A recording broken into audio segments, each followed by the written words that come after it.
సాహితీ ప్రియులకు నమస్సుమాంజలి. కాశీ మజిలీ కథలకు స్వాగతం. మదిర సుబ్బన్న దీక్షితులు రచించిన కాశీ మజిలీ కథలు 35వ భాగం 17వ మజిలీ. ఇప్పటి వరకు జరిగిన కథ. మంత్రి మాటలు విని వ్యసనాలకు బానిసై ధర్మపాల మహారాజు మహారాణిని తన పుత్రులను పోగొట్టుకుంటాడు కదా. ఆ తర్వాత అడవిలో దొరికిన 3 ఏళ్ల పిల్లాడిని గొల్ల పిల్లవాళ్ళు తీసుకెళ్లి వాళ్ళ పెద్దలకు అప్పచెప్తారు. పింగళికుడు ఆ పిల్లవాడిని పెద్ద చేస్తాడు.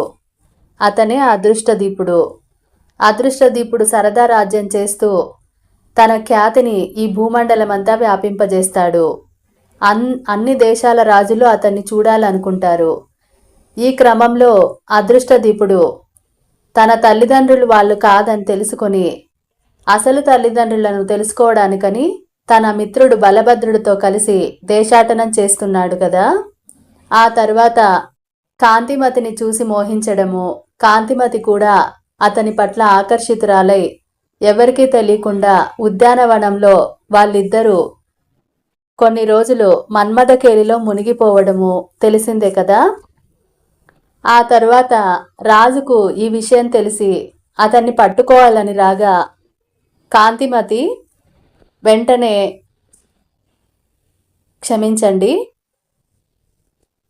కాంతిమతి అదృష్టదీపునితో కలిసి కొన్ని రోజులు మన్మథకేలిలో మునిగి తేలుతుంది.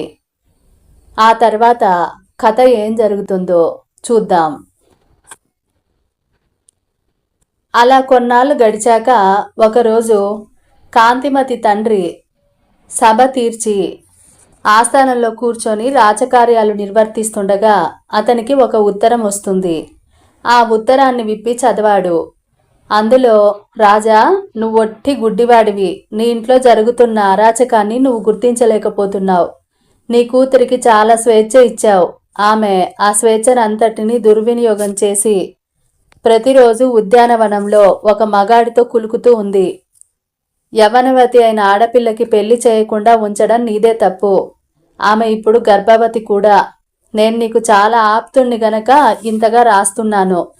నీ కులానికి కళంకం వస్తుందని విచారంగా ఉంది. నా మాట నిజమో కాదో తెలుసుకోవాలంటే సాయంత్రం ఉద్యానవనానికి వెళ్ళి చూడు, నీకే తెలుస్తుంది. ఇట్లు ఆకాశవాణి అని ఒక ఉత్తరం రాసి పంపుతారు. పేరు ఊరు లేని ఆ ఉత్తరం చదువుకుని రాజు చాలా విచారిస్తాడు. నిజం తెలుసుకుని కూతుర్ని శిక్షించాలని నిర్ణయించుకొని సభ అంతటితో చాలించి అంతఃపురానికి వెళ్ళి కూతురు గురించి ఆరా తీస్తాడు. భార్యతో అడిగి కనుక్కుంటాడు. అప్పుడు అతని భార్య, అమ్మాయి ఏమీ తప్పు చేయలేదు కదా అని భయపడుతూ ఇప్పటిదాకా ఇక్కడే ఉండాలి అని పరిచారికను పంపిస్తుంది.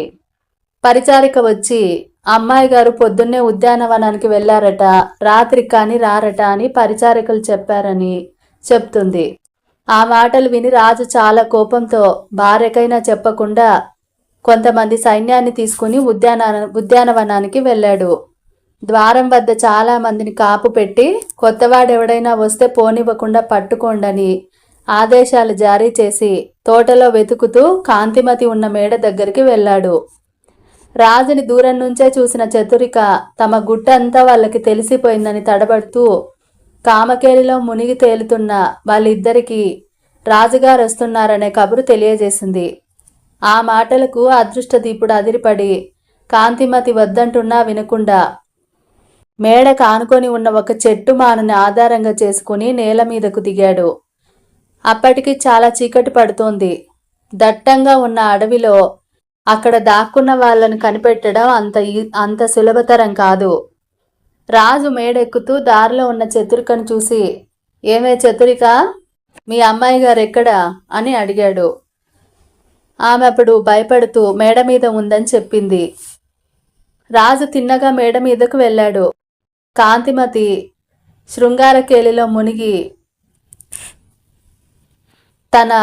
తన వేషాన్ని మార్చుకుంటూ ఉంది. ఆమెను చూడగానే తెల్లబోయి నిలబడ్డాడు మహారాజు. రాజు గదిలో ఉన్న పరిమళ వస్తువులన్నిటినీ చూసి అనుమానించాడు. కానీ ప్రత్యంగా చూస్తే కానీ చెప్పరాదని మేడంతా గాలించాడు. ఎక్కడ ఎవరు కనిపించలేదు. కాని కాంతిమతి మొహం మీద, తన శరీరం మీద పంటి గుర్తులు, చేతిగాట్లు చూసి ఆమె తప్పకుండా ఎవరితోనూ శృంగారం జరిపిందని రాజుకి తెలిసిపోయింది. ఈరోజు చీకటి పడింది కాబట్టి రేపు తప్పకుండా వెతికించి పట్టుకొని శిక్షిస్తాననుకుని కాంతిమతిని చూసి, చిరంజీవి, నువ్వింత స్వతంత్రాలు అయిపోయావని నేను అనుకోలేదు. కోట వదిలి ఇంత రాత్రి వరకు ఇక్కడ ఒంటరిగా ఉండొచ్చునా? మొదట అంతఃపురానికి బయలుదేరు అని కోపంగా మాట్లాడి అక్కడి నుంచి వెళ్ళిపోయాడు. ఆమె చతురికతో కలిసి అంతఃపురానికి వెళ్ళిపోయింది. అనంతవర్మ కొంతసేపు ఆ ప్రాంతంలో వెతికి చీకట్లో ఏమీ కనపడక ద్వారపాలకులకు గట్టిగా చెప్పి కోటలోకి వెళ్ళిపోయాడు. రాజశాసనం విన్న కాంతిమతి ఉదయాన్నే పోయి నా మనోహరుణ్ణి పట్టుకొని శిక్షిస్తారు కాబోలు.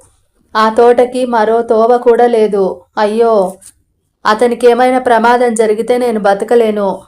పోనీ అమ్మకు అసలు విషయం చెప్పి అతన్ని గాంధర్వ వివాహం చేసుకున్నానని నాన్నగారితో చెప్పనా? చతురిక, నువ్వు చాలా తెలివైనదనివి. ఈ గండం నుంచి నన్ను ఎట్లాగైనా గట్టెక్కించు అని చెప్పింది. చతురిక ముందు చాలా ఆలోచించింది. ఆ తర్వాత కాంతిమతిని ఓదారుస్తూ, సఖీ, విచారించకు. దీనికి నేను ఉపాయం ఆలోచించాను. ఈ రాత్రి నీ ప్రియుడు అక్కడ ఉండడు. మీ తల్లిదండ్రులకి వార్త ఇప్పుడు చెప్పొద్దు. వాళ్ళు కోపంగా ఉన్నారు. తర్వాత చెబుదువు గాని ఇప్పుడు మాత్రం నేను చెప్పినట్లు చెయ్యి అంది చతురిక. కాంతిమతి వెంటనే వికటించే మందు తిని మంచం మీద విరుచుకు పడిపోయింది. వికటించే మందు అంటే అదేదో విషం లాంటిదండి. అది తింటే ప్రాణం మీదకి వస్తుంది అన్నట్టుగా అనిపిస్తుంది. అలాంటిది తిన్నట్టుగా నటించి పడిపోయింది. చతురిక కాంతిమతిని పాము కరిచిందంటూ ఏడుస్తూ అరుచుకుంటూ పరిగెత్తుకుంటూ వెళ్ళి కాంతిమతి తల్లితో చెప్పింది. ఆమె వచ్చి అటు ఇటు కొట్టుకుంటున్న కూతుర్ని చూసి దుఃఖిస్తూ వెంటనే అనంతవర్మకు ఈ విషయాన్ని తెలియజేసింది. రాజుగారు పరుగున వచ్చి విష వైద్యులతో అక్కడికి చేరుకొని కూతురు పడుతున్న అవస్థను చూసి ఎంతో బాధపడసాగాడు. వైద్యులు కాంతిమతి చేత ఔషధాలు మింగించాలని ప్రయత్నించగా ఆమె పళ్ళు పెదవులు బిగించేసింది. చతురిక వాటిని తీసుకొని మింగించినట్లుగా నటించి రహస్యంగా పారేసింది. ఈ దుఃఖంలో కాంతిమతి తల్లిదండ్రులు ఆమె మీద ఉన్న కోపాన్ని మర్చిపోయారు. అంతలో చతురిక మహారాణితో, అమ్మా, మొన్న ఒక యోగి మన ఉద్యానవనంలోకి వచ్చి ఒక మొక్కను చూపించి పాము కాటికి మంచి ఔషధం అన్నాడు. నేను ఆ మొక్కని జ్ఞాపకం పెట్టుకున్నాను. పోయి తెచ్చేదా అంటూ అడిగింది. అందుకామె, అయ్యో, ఏమందులో ఏ మహిముందో సందేహించుకో, వేగంగా వెళ్ళి తెచ్చి నీ చెల్లిని బతికించుకో అని త్వరపెట్టింది. చతురిక కొంత దూరం వెళ్ళి వెనక్కొచ్చి, రాజశాసనం లేకుండా తోటలోకి పోవడానికి వీలు పడదు, మర్చిపోయాను, నాకొక చీటీ ఇప్పించండి అంది. నీకు కూడా శాసనం ఎందుకే అంది రాజపత్ని. రాజుకి రాణి ఆ మాట చెప్పగానే అతను చీటీ రాసిచ్చాడు. చతురిక వేగంగా ఆ తోటకు పోయి కోటలో జరిగిన ఉపద్రవం చెప్పి చీటీ ద్వారపాలకులకు చూపించి లోపలికి పోయింది. దీపం వెలుగులో తోటలో నాలుగు మూలలా తిరుగుతూ చతురిక మేడకు ఒక పక్కన కూర్చొని తన అవస్థకు విచారిస్తున్న అదృష్ట దీపుణ్ణి పట్టుకోగలిగింది. కాంతిమతి అతని కొరకు పడుతున్న పాటలన్నీ చెప్పగా అతను ఆమెకు తన పట్ల ఉన్న ప్రేమకి చాలా మెచ్చుకున్నాడు. చతురిక అతనికి తన బట్టలు కట్టి మేలి ముసుగు వేసి దీపాన్ని పట్టుకుని ఆధారనే పొమ్మని చీటీ అతనికిచ్చింది. అతను ద్వారపాలకులకు చీటీ చూపించగా ఇందాక వెళ్ళినది ఆమె కదా అని పరీక్షించకుండా వదిలేశారు. అతని ఇంటికి పోయి బలభద్రుడికి ఆ వృత్తాంతం అంతా చెప్పి సుఖంగా నిద్రపోయాడు. కొంతసేపు అయ్యాక చతురిక ఏదో వేరు తవ్వి మొదటనే రహస్యంగా తెచ్చిన దీపం వెలిగించి పోతూ ఉంటే ద్వారపాలకులు అడ్డు పెట్టారు. ఆమె నవ్వుతూ, గట్టి శూరులే, గట్టి వాళ్ళే, నేను ఇందాక మీకు చీటీ చూపించి పోలేదు, అది ఎక్కడో పడిపోయింది, నేనెప్పుడు వచ్చేదాన్నే. కాంతిమతి చెలికత్తెను. ఆమెకు పాము కరిచి చచ్చిపోవడానికి సిద్ధంగా ఉంది. వేగంగా ఈ వేరు అందించకపోతే రాకుమార్తె బతకదు. రాజుగారు నా మీద కోపగిస్తారు. నా సంగతి పొద్దున్న రాజుగారికి చెప్పండి అంది. అందుకు వాళ్ళు, నువ్వెవ్వరివైనా మాకు భయం లేదు. నీ మాటలు వింతగా ఉన్నాయి. ఇంతకు ముందే చీటీ చూపించి ఒక స్త్రీ వెళ్ళింది. ఇద్దరిని పోనిస్తామా? నిన్ను కదలనివ్వం అన్నారు వాళ్ళు. అందుకు చతురిక కోపంగా, మీరు బుద్ధిహీనులని తెలుస్తూనే ఉంది. నేనెవరిని అనుకుంటున్నారు? ఆలస్యమైతే రాజకుమారి మనకు దక్కదు. ఆ నేరం మీ మీద పడుతుంది. మీకు అనుమానంగా ఉంటే నాతో రండి అంది. అంతలోనే రాజభటులు చతురిక అంటూ పరిగెత్తుకుంటూ వచ్చారు. ఆమె వాళ్ళని చూసి, నేనేం చేసేది? వీళ్ళు నన్ను రానివ్వటం లేదు. వేరు తీసుకొని సిద్ధంగా ఉన్నాను అంది. రాజభట్లు ద్వారపాలకుల్ని మందలించి నిజం చెప్పగా వాళ్ళు ఏమీ అనలేక, మొదట పోయిన వాళ్ళెవరో మనల్ని మోసగించిపోయారని ఆ విషయం గురించి రాజుకి చెప్తే రాజు తప్పకుండా మరణశిక్ష విధిస్తాడని భయపడి మొదట చతురికను పోనిచ్చారు. ఆ వేరు తెచ్చినట్లు అందరికీ చెప్పి దాన్ని అరగదీసి కాటు వేసిన చోట గంధం పూసి కాంతిమతి చెవిలో ఊదుతున్నట్టుగా నటిస్తూ, నీ మనోహరుడు సుఖంగా తోట దాటి ఇంటికి చేరుకున్నాడు. నువ్వింక తెలివి తెచ్చుకోవచ్చు అంది. కాంతిమతి మెల్లగా తేరుకున్నట్టు నటించింది. అందరూ చతురిక వైద్యం గురించి తెగ పొగడసాగారు.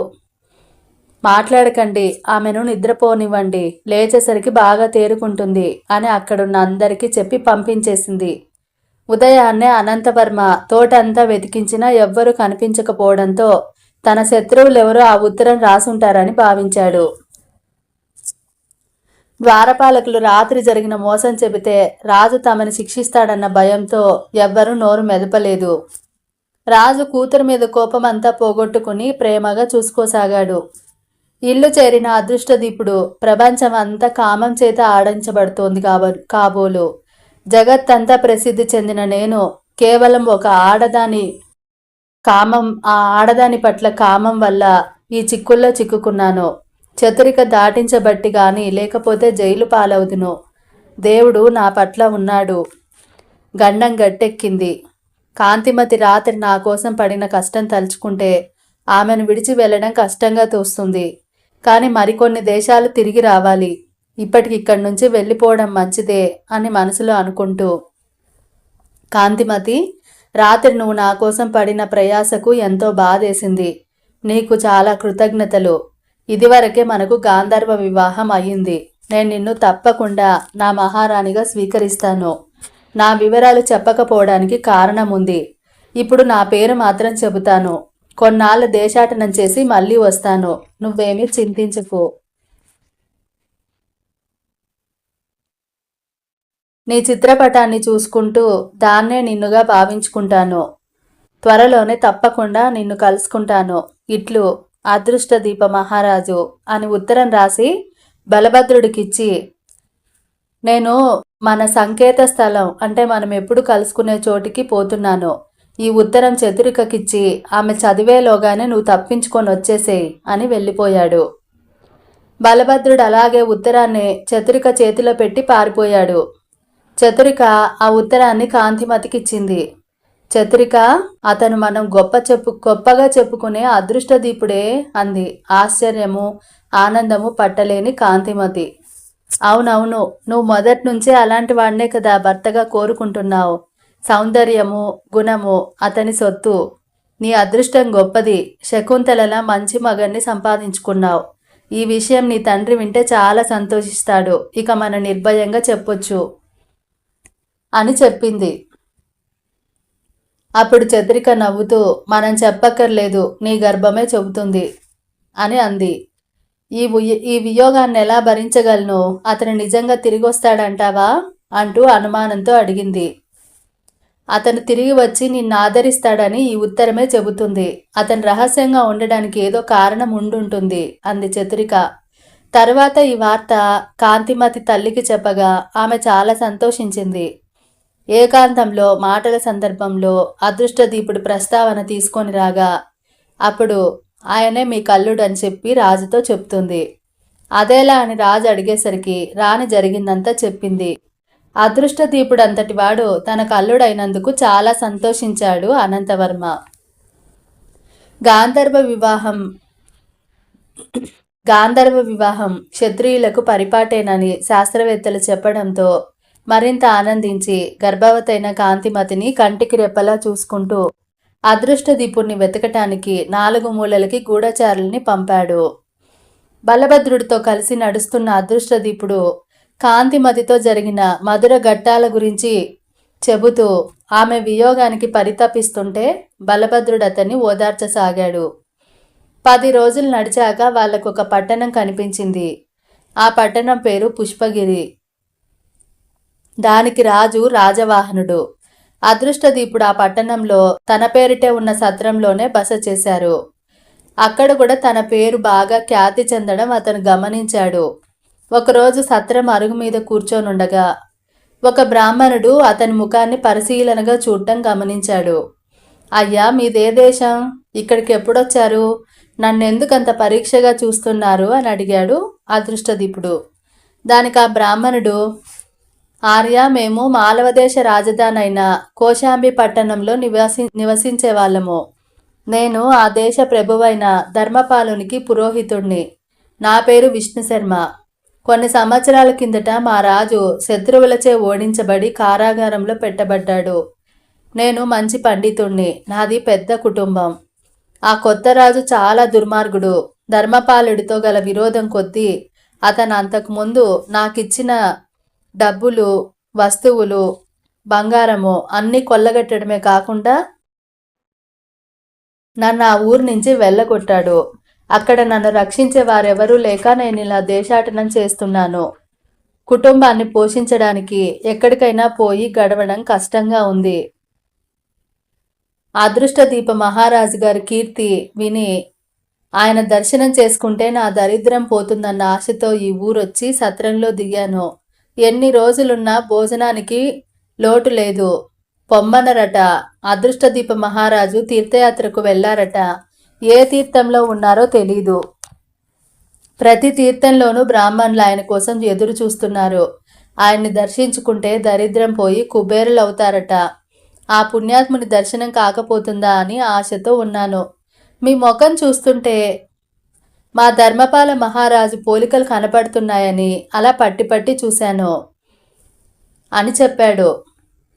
అప్పుడు అదృష్టదీపుడు, అయ్యా, మీ రాజుగారిని ఓడించిన వాళ్ళెవరు?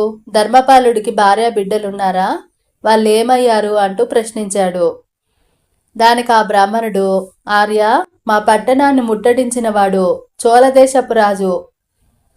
మా రాజుగారి భార్య సునంద గర్భవతిగా 3 ఏళ్ల వయసు గల కొడుకుతో యుద్ధం జరిగే సమయంలోనే పారిపోయింది.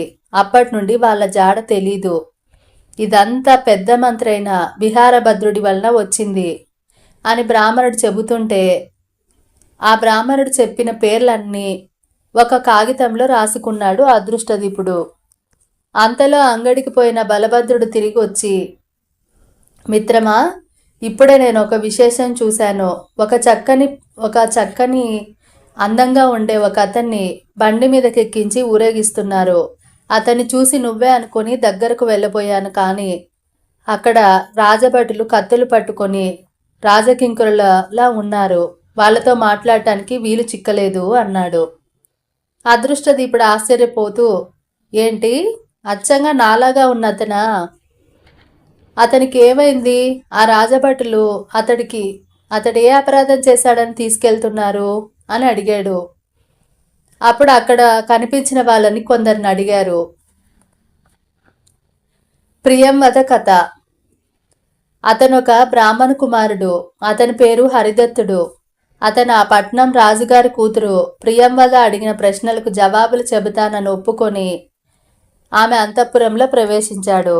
కానీ ఆమె అడిగిన వాటికి సమాధానాలు చెప్పలేకపోయాడు. కాబట్టి రాజశాసనం ప్రకారం అతన్ని ఉరి తీయపోతూ ఊరేగిస్తున్నారు అని చెప్పారు కొంతమంది. అతనికి బదులు మరెవరైనా ప్రియంవద ప్రశ్నలకు జవాబిస్తారని ముందుకొస్తే అతను చెప్పగలిగితే ఇతన్ని కూడా వదిలేస్తారట. అతను కూడా చెప్పలేకపోతే ఇద్దరిని కలిపి ఉరి తీస్తారట. అది సంగతి అని చెప్పారు. అది విని నేను చాలా విచారిస్తూ వచ్చాను. ఆ బ్రాహ్మణ కుమారుడేమో అచ్చంగా నీలాగే ఉన్నాడు. తల దించుకుని బండి మీద కూర్చున్నాడు. అతన్ని విడిపించగల వాళ్ళెవరూ లేకపోయారు అన్నాడు బలభద్రుడు. అయ్యో, బ్రాహ్మణ కుమారుని ఉరి తీసే రాజునేమనాలి? అతని కూతురు ఇట్లాంటి అన్యాయమైన రథాన్ని ఎందుకు పూనింది? నేనిప్పుడే పోయి ఆ ప్రశ్నలకు జవాబులు చెబుతాను, అతన్ని విడిపిస్తాను. దైవం అనుకూలిస్తే సరే, లేకపోతే ఇద్దరము మరణిస్తాము. ఏమంటావ్ అని అదృష్టదీపుడు బలభద్రుడి వైపు చూశాడు. బలభద్రుడు ఆందోళన పడుతూ, అన్నా, తొందరపడుకు. ఆ ప్రశ్నలేంటో తెలుసుకుని తర్వాత ఆలోచించు, లేకపోతే అనవసరంగా చిక్కుల్లో పడతాం అని బలభద్రుడు అంటుండగానే అతను లేచి ఆ బ్రాహ్మణ కుమారుడెక్కడా, పద వెళ్దామని వెళ్ళాడు. వాళ్ళ అంగడికి వెళ్ళేసరికి ఆ బ్రాహ్మణ కుమారుణ్ణి ఉరి తీయడానికి తీసుకెళ్లిపోయారు. అతని గురించి ప్రజలు ఎన్నో సానుభూతి వాక్యాలు పలుకుతున్నారు. అది వింటున్న అదృష్టదీపుడు, మిత్రగుప్తుడనవాడు ఇతని ప్రాణాలు కాపాడటానికి వచ్చాడని రాజుగారి దగ్గరికి పోయాడు. అంతవరకు ఉరి తీయద్దని వాళ్ళకు చెప్పి అదృష్టదీపుడు మిత్రుడైన బలభద్రుణ్ణి అతన్ని ఉరి తీసే చోటికి వెళ్ళమని తను మాత్రం రాజుగారి దగ్గరికి పోయాడు. రాజుగారి దగ్గరికి వెళ్ళి, అయ్యా, మాది కాశీ దేశం. నా పేరు మిత్రగుప్తుడు. మీ అమ్మాయి వేసిన ప్రశ్నలకు హరిదత్తుడి కోసం నేను జవాబులిస్తాను. 6 మాసాలు గడువు ఇవ్వండి. దయచేసి హరిదత్తుని ఉరి తీయొద్దని ఆజ్ఞాపత్రం పంపండి అని చెప్పాడు. రాజసభలోని వాళ్ళందరూ అతని ధైర్య సాహసాలకు ఆశ్చర్యపడ్డారు. హరిదత్తుడితో ఏదో బంధుత్వం ఉంటుందని అనుకున్నారు. రాజవాహనుడు అతని తెగింపుకు ఆశ్చర్యపడి, నేను దారుణమైన శపథం చేశాను, నువ్వు విన్నావో లేదో? హరిదత్తుడి గురించే నన్ను నిందిస్తున్నారు. నువ్వు కూడా జవాబులు చెప్పలేకపోతే ఇద్దరిని ఉరి తీయాల్సి వస్తుంది. బాగా ఆలోచించుకో అన్నాడు. అప్పుడు అదృష్టదీపుడు, మీ శపథాన్ని అంతా వినే వచ్చాను మహారాజా. ఈ విషయంలో నాకెలాంటి సందేహము లేదు. వేగంగా వద్యభూమికి ఆజ్ఞాపత్రికను పంపండి అని ప్రార్థించాడు. రాజవాహనుడు అతని పేరు రాసుకుని 6 మాసాలకి తిరిగి వచ్చేటట్టుగా ప్రమాణం చేయించుకుని 6 నెలల వరకు హరిదత్తుని ఉరి తీయకుండా జైల్లో ఉంచమని ఆజ్ఞాపత్రిక రాసి ఉరి తీసే వద్యభూమికి పంపాడు. దాన్ని చూసి రక్షక భటులు హరిదత్తుని ఉరి తీయకుండా జైల్లో ఉంచారు. అదృష్టదీపుడికి హరిదత్తుని చూడాలనిపించింది, కానీ పని తొందరలో కుదరలేదు. ఆ ప్రశ్నలేమిటో చెప్పమని రాజును అడిగితే ఆ ప్రశ్నలు రాయబడిన పత్రికను తెప్పించి అతనికిచ్చాడు. ఆ ప్రశ్నలను అదృష్టదీపుడు చదువుకోసాగాడు. భువనేశ్వరి దేవికి ఎన్ని ముఖాలు? వాటికి ఏ కాంతులుంటాయి? భువనేశ్వరి దేవి ఆలయం ఎక్కడ ఉంది? అక్కడి భాష ఏమిటి? వీటికి సరైన సమాధానాలు చెప్పిన వాణ్ణి వివాహం చేసుకుంటాను, చెప్పకపోయిన వాణ్ణి చంపేస్తాను అని చెప్పి ఆ పత్రికలో ఉంటుంది. ఆ ప్రశ్నలు 2-3 సార్లు చదువుకొని రాజుగారి దగ్గర సెలవు తీసుకొని ఇంటికి వెళ్ళాడు అదృష్టదీపుడు. బలభద్ర, ఈ ప్రశ్నలకు ఎవ్వరూ జవాబులు చెప్పలేరు. భువనేశ్వరి దేవి ఆలయం ఎక్కడుందో ఎవరు చెప్పగలరు? 6 నెలల గడువు ఉంది కదా, నువ్వు ఇక్కడే ఉండు, నేను దేశాటనం చేసి వస్తాను అన్నాడు. బలభద్రుడికి దుఃఖం ఆగలేదు. అయ్యో, నేను ముందే చెప్పాను కదా బాగా ఆలోచించమని. నీకు అతని గురించి చెప్పడమే నా తప్పయింది. నువ్వు ఇంత సాహసం చేస్తావనుకోలేదు. ఇంత కీర్తి సంపాదించి చివరికి ఒక ఆడదాని వలన చావడమా? ఉండు, మనం ఇప్పుడు ఎవరికీ తెలియకుండా పారిపోదాం. హరిదత్తుడి సంగతి ఏదో అవుతుంది అంటూ విలపించాడు. అదృష్టదీపుడు మిత్రుణ్ణి ఓదారుస్తూ, మిత్రమా, విచారించకు. గుక్కెడు ప్రాణం కోసం అబద్ధం ఆడతామా? సత్యపాలన కోసం పూర్వకాలంలో ఎలాంటి కష్టాలు అనుభవించారో నీకు తెలీదా? ఒక బ్రాహ్మణుని ప్రాణాలు త్యాగం చేయడం కంటే, ఒక బ్రాహ్మణుని ప్రాణం కోసం నా ప్రాణం త్యాగం చేయడం కంటే గొప్ప పని ఏముంటుంది? కాలం ఎప్పుడూ ఒకే రీతిగా నడవదు కదా. డబ్బు లేని రోజుల్లో ఎంతో కీర్తి లభించింది. ఇప్పుడు బ్రాహ్మణుల పాటలు వింటూ ఏమి ఇవ్వలేని పరిస్థితి. పారిపోవడం మగతనం కాదు. అది నాకెంత మాత్రం సమ్మతం కాదు. 6 నెలల్లోగా ఆ ప్రశ్నలకు జవాబులు తెలుసుకునేందుకు ప్రయత్నిస్తాను. ఆ దేవుడు అనుగ్రహిస్తే చాలు. నువ్వు ధైర్యంగా ఉండు. ఇలాంటి ప్రశ్నల్ని పుట్టించిన భగవంతుడు తప్పకుండా వీటికి సమాధానాలు కూడా ఎక్కడోకక్కడ దొరికేటట్టు చేస్తాడు అని మిత్రునికి ధైర్యం చెప్పాడు. బలభద్రుడు ఆందోళన పడుతూ, నీ మాటలు నిజమే, మనకు అవమానం జరగదు, నేను నీతో దేశాటనం వస్తానంటూ బయలుదేరాడు. ఆ ప్రశ్నలకు జవాబుల కోసం దేశాలు తిరగక్కర్లేదు, ఈ ఊరు నుంచే తెలుసుకోవచ్చు. ఆ రాజకుమార్తె ప్రియంవద నిత్యము చేసే పనులు తెలుసుకుంటే ఆ ప్రశ్నలకు జవాబులు లభిస్తాయి. కనుక నువ్విక్కడే ఉండి ఆమెను గమనించు, నేను ఆ ప్రయత్నం చేస్తాను అన్నాడు అదృష్టదీపుడు. ఇంతవరకు కథ చెప్పేసరికి అర్ధరాత్రి అయిపోయింది. మణిసిద్ధుడు కోటెప్ప వైపు చూసి, గోపా, కథ ఇంకా చాలా ఉంది. ఈ రాత్రికి పూర్తవుతుందో లేదో టూకీగా చెప్పేయమంటావా, లేక తర్వాత మజిలీలో చెప్పమంటావా అని అడిగాడు.